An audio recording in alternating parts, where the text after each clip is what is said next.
Hey you guys, I'm Queen, and I'm here to react to this video. So you guys know the other day I posted a video about my son being a narcissist, me raising a narcissist, and different signs that you should look for when your children are young. And I know it was a bit of a touchy topic, and to be honest, I really didn't want to post a video like that, but I felt like I needed to, because I think that as adults, as parents, sometimes we overlook a lot of poor behavior from our children because we think it's just small disciplinary things, or you know, they may be having difficulty at school, or maybe they're being bullied by their peers, or you know, whatever. And we end up excusing things that later on can become dangerous behaviors. But this one in particular was one that kind of touched me the wrong way. There's a young lady that I found here on the internet that is exposing how she found out that her father was touching on her 4-year-old. And I want to share my reaction to this video because this one actually hit home for me. So trigger warning, if you guys are sensitive to this type of stuff, then this is probably not the video for you. But subscribe to the channel and hit the notification bell, and bear with me because I'm pretty sure there'll be something here that you will find interest in, okay? But let's get into this video and see what this young lady has to say.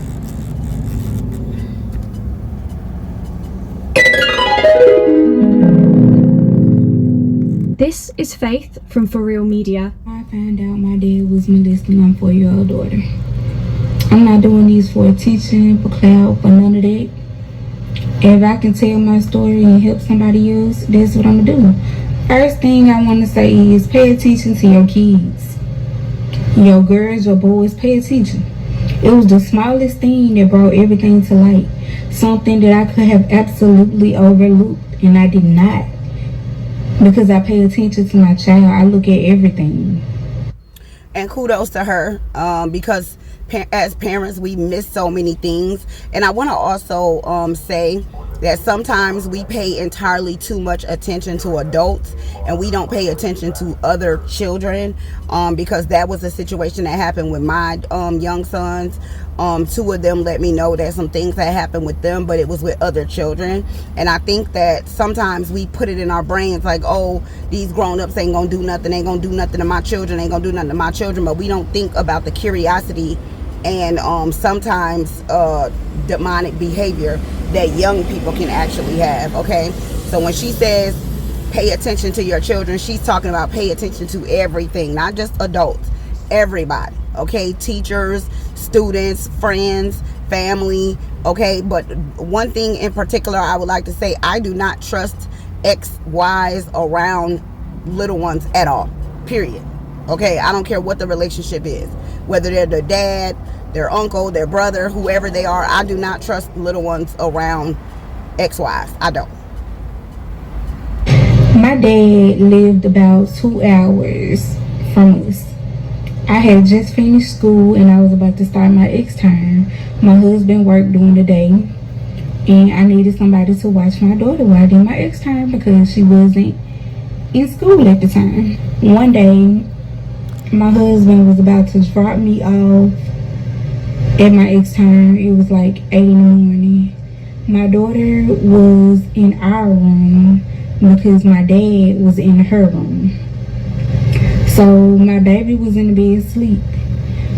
My husband and I, we were leaving the house, and we were outside, I want to say maybe 30 to 45 seconds, because my husband, when we got in the car, he realized that he left something. And he got up to go in the house, and when he got to our bedroom door, my dad was at the door. Mind you, my baby's in there asleep. It's like 8 in the morning. Before we left out the house, we told him that she was sleeping.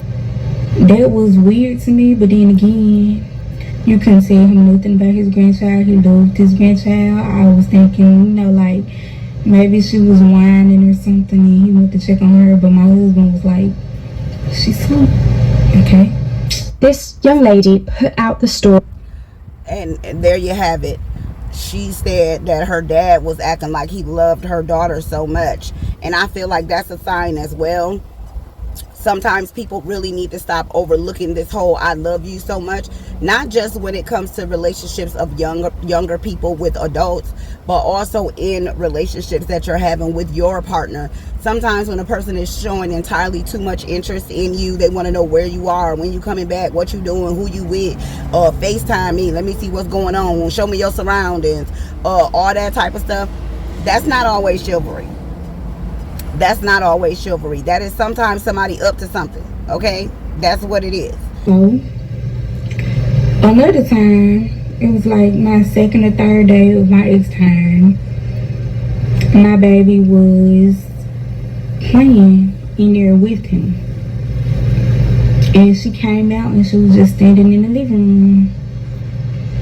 And I could see his shadow in the hallway, like, with his hand, he was like beckoning her to come back to where he was, but he would never say come back to where he was, but he would never say it out loud, which was weird because it just called her name, but it was like he was silently beckoning her, like he didn't want us to hear or see that he was calling her in the back where he was.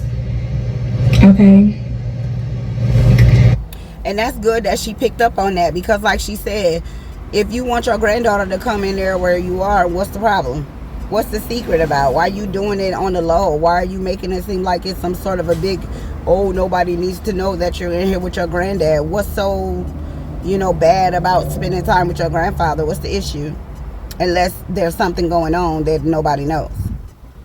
After that, I don't know, I think it was, I wasn't even a week into my ex time when we found this out. Like, okay, he was doing the weird stuff, just weird stuff.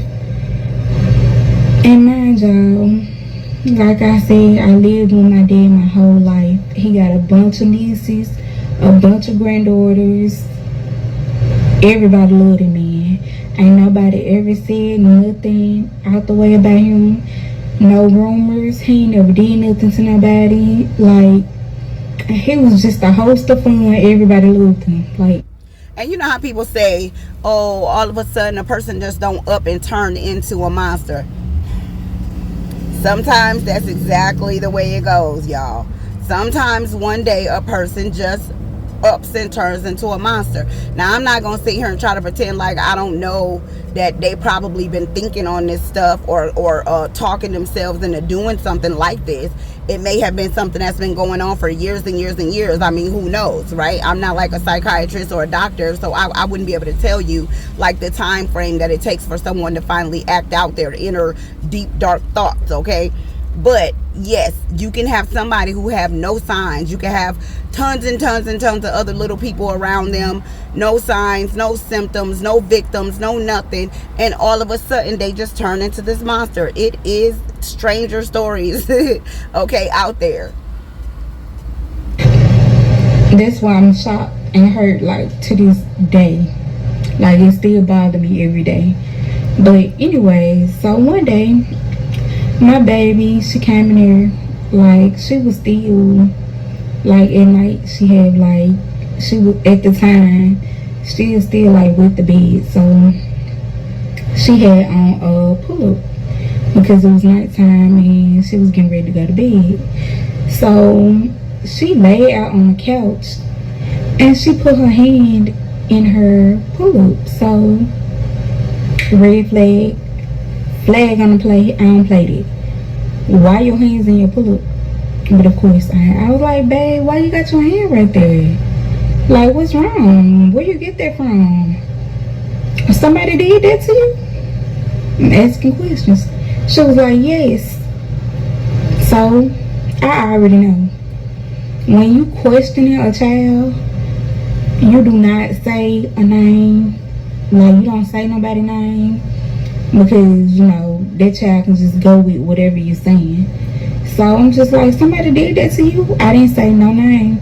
Now you the only man in the house is my husband and my dad. And it could have been a woman. I got a bunch of cousins, whatever. It could have been a woman. So And that's another thing too. They call that coaching. When you say someone's name, especially with somebody that young, with this person being only 4 years old, it's very, very difficult to kind of get them, because you never know what the other person has been saying to them. You know, you don't know if they've been threatened. You don't know if they've been coerced. You don't know if they've been told that this is right, but if anybody finds out, I'm going to get in trouble. You don't know if they love this person. So it's very, very, very important for you not to say a name. This is good that she knows this. As a young mother, it's wonderful that she knows this, because there's so many young people out there that don't know that you're not supposed to. That's what they call coaching. When you hear them talking about, like when you watch Steve Wilkos and stuff like that, and they ask, have you been coaching the child? That's what they're talking about. Okay, you're throwing names out there. Oh, did this person do this to you? Did daddy do this to you? Did this person? You're never supposed to do that. You're supposed to allow them to feel comfortable enough, or at least make them feel comfortable enough to tell you who it is. Okay, and sometimes they're not honest, depending on the relationship and how they feel about the person who's been doing said things to them. Okay, so it's wonderful that this mom knows this. My husband, my dad, and sometimes my brother come around, but yeah, at the time it was just us three in the house. So I'm like, somebody did that to you? And she's like, yeah. So I don't want to say a name, so I'm like, okay, baby, who did that? She was like, Papa. That's what she called my dad. I'm like, Papa, you know, I'm trying to get some clarity. Papa changed you? Papa, what, wiped you? Took you a bath? I can't say exactly what it was that she did. She showed me what he did. And she also said something that he did. And my heart just dropped. I was crying so bad. I told my husband and my dad got into an altercation. And yeah, I called my auntie. My auntie lived down the street from me, and I told her, and she was like, oh, I just don't believe he did that. I don't believe, now this my auntie on my mama's side. She was like, I don't believe he did that. I called my auntie. And let me say this. There are some people out there that can be extremely dangerous to you and your offspring because of this type of behavior. The first instinct of a sane person is to believe the victim. That's the first instinct of a sane. I don't care how you feel, about the accused. The first instinct of a sane person is to believe the victim. Okay, let's call Steve Wilkos. Let's go get a lie detector test. Let's go down to the police station and get a lie detector test. Let's at least find out if this young person has been traumatized to the point where maybe this was happening at night and they don't really remember, or they mistake an identity. But the first thing a sane person does is they believe the victim. When somebody says, well, I don't believe they would do that, that's somebody who's clearly not in their right state of mind. A 4-year-old, what purpose, what would this 4-year-old be getting out of accusing this man of something? Like what? Clout? What is this 4-year-old going to receive? What prize is this 4-year-old going to get for accusing her papa of doing this to her? Nothing. She's gaining absolutely nothing. My auntie was a police at the time, in the town that we lived in. So, and she stayed right down the street. So naturally, I'm going to call my auntie. I called my auntie, she came over. And I don't know if it was because I had just broke down crying, or because my husband and my dad had just had a argument and was yelling. But when my auntie started asking my baby questions, she would not answer the questions. And my auntie literally told me right there in my face, like, okay, I don't believe this. And my auntie might see this. Auntie, no hard feelings, but yeah, that hurt me. No, it should be some hard feelings. It should be some hard feelings. This young lady has a right to feel whatever it is that she's feeling. If she's angry, she has a right to feel that. Okay? Now, acting on her anger is another totally different situation, but she has a right to feel a certain type of way about her child's great aunt not believing her as the victim, as a 4-year-old victim, somebody who's completely helpless. This is not a teenager we're talking about. We're talking about a baby. Like, yes, you should feel a certain type of way. And you should have had an altercation with your auntie, in my opinion. I'm just saying. Anyways, so I'm getting emotional, y'all. Hold up. Okay, so my auntie said she didn't believe it and told me to take my baby to the hospital, which I was gonna do anyway. I didn't see anything, but I still wanted to take her to get checked up. So we took her to the hospital. When the doctor came in, she told us off jump, like, usually you don't find no type of physical evidence with cases like that. But my baby ended up telling the doctor the same thing that she told us.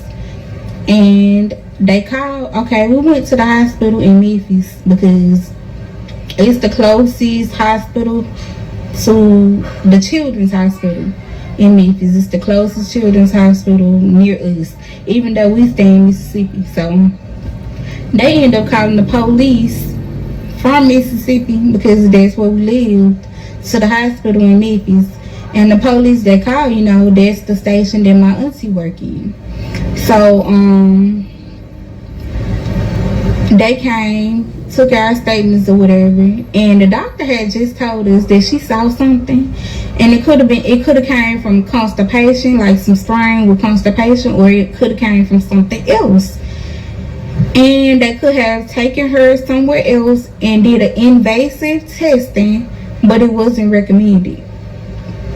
So I told my auntie that, and like I said, the woman wasn't sure where it came from, and I didn't want to do the invasive testing, so of course that's not going in nobody's paperwork or whatever. So my auntie was getting access to the files or whatever. So she called, like, talking about she didn't see anything about, you know, what I had just said. Of course you don't see it. We don't even know if that's where it came from, you know. That upset me so bad, because you don't believe her, and now you looking at files talking about what you don't see. So anyways, they made it to... The mammyisms is crazy. Okay, like, over here trying to defend somebody who's accused of doing something like this is crazy. The pick-me-isms is out of control, y'all. This right here need to be, listen, flag on the play.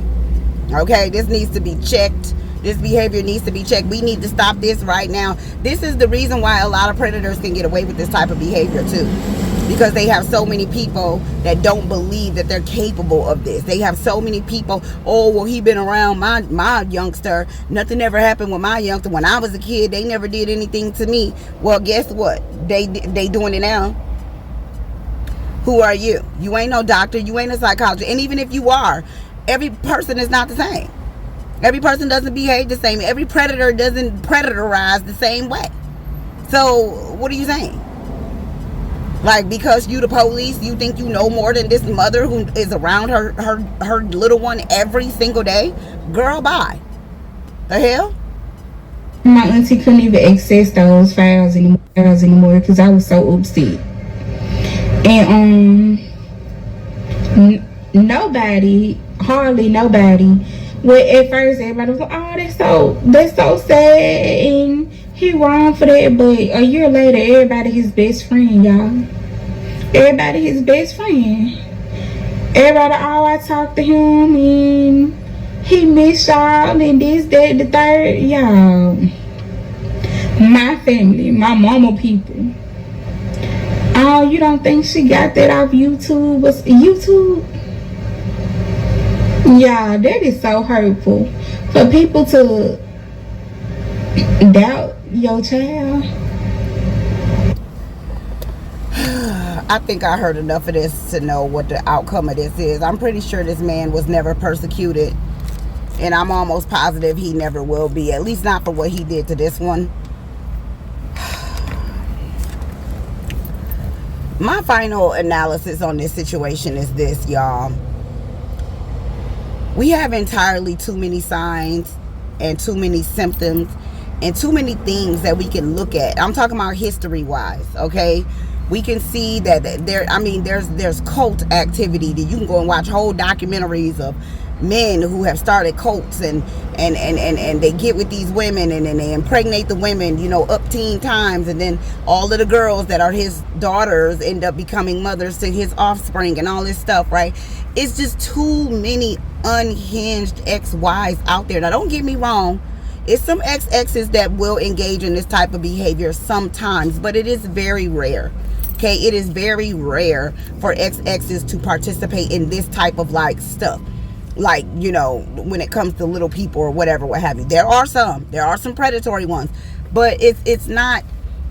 Most of the time when you hear about ex-exes engaging in this type of behavior, it's like high school. The boy is not 18 or 21 or whatever, what have you. They be on some old lady trying to still got her groove back type situation. But it's so unfortunate because I grew up in a family where my grandmother's husband, which it was not my biological grandfather, she married a man after she had 11 children by my biological grandfather. And when my biological grandfather passed on, she ended up marrying a man. And this man, according to what they say, my aunts say, that they remember a conversation between my grandmother and him saying that if you want me to stick around with all these damn kids, then I'm going to have access to, whomever I want. And she did. I guess it was that important back then to have a man around. I wasn't, this lady was born in the 30s. You know what I'm saying? I don't know what the situation was, but I will tell you this. Being the child of a victim of him, when I tell you that can cause a life of living hell for the young ladies that are I couldn't do anything. I couldn't go anywhere. My mother was so deathly afraid that some ex-wife was going to run up and snatch me and take me and do whatever, have his way with me. I remember going to my big mama house and my mom would accuse the foster kids of touching me, and they never did. I used to come home, she used to check me, she used to take all my clothes off, look at every inch of my body, under my arms, lift my legs, open my legs, spread my cheeks. It was such a violation when I'm telling her nobody has done anything to me. But you got to remember, this woman has been traumatized from a kid, and she has 2 daughters, so she's been traumatized. So me and my sister were exhibit A, exhibit B. It was you won't do what happened to me. And that's the reason why my mom kind of looked at ex-wives as vampires for her. She would keep the garlic and the cross and hold her Bible in her hand, because she was like, oh, you guys, there's something wrong with you. But what I can say is the long-term effects of this, I really hope that this young lady is getting her daughter therapy, and I hope that she continues to receive therapy for the rest of her life, because even though this traumatic thing happened to my mother when she was young, and all my aunts, according to their story, I wasn't there, I don't know. My step-grandfather never did anything to me or any of my other cousins or anything as far as what we've talked about, right? Because this is something that has been talked about throughout the family for years. None of us were ever hurt or harmed, thank goodness. But them women, when I tell you, they are so jacked up in the head, y'all. Every single one of us young ladies that are the offspring of them, we have all been traumatized. Some of them are in the LGBTQ community because they just I don't know what it is with y'all and dudes, I'm good. You know what I'm saying? I don't even want to deal with them because y'all just be tripping out. We also have other ones that were very promiscuous because they weren't allowed to do anything, go anywhere, have boyfriends, parties or anything like that. The growing up stuff. When you're old enough to start engaging in, stuff that teenagers like to do, it was always no. But it left a humongous scar on our family. And I will say this, I'm one of the ones that is definitely have tried throughout my life to kind of break the cycle. Thank goodness I didn't have any daughters, but had I had any, I think I would have gotten therapy long before I actually did get it, in order for me to try to work through some of those issues that I have from the way that I was treated by my mother, who was an abusee. Okay, she was the victim, right? And that's what people don't like to talk about. So for those of you who do have little ones out there, please keep a very, very close eye on your little ones. I don't care who they listen. Even with young boys, when you have teenage boys that are going to school, watch these damn teachers.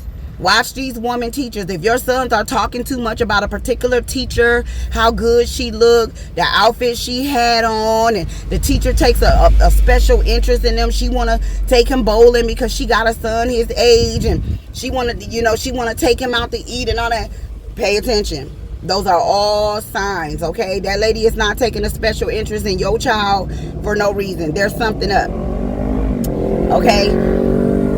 And with that, I'm going to leave this video here. Thank you to everybody. Thumbs up the video if you like the content. Subscribe to the channel. And don't forget to hit the notification bell. And I will see you guys in the next one. Peace up. A-Town down.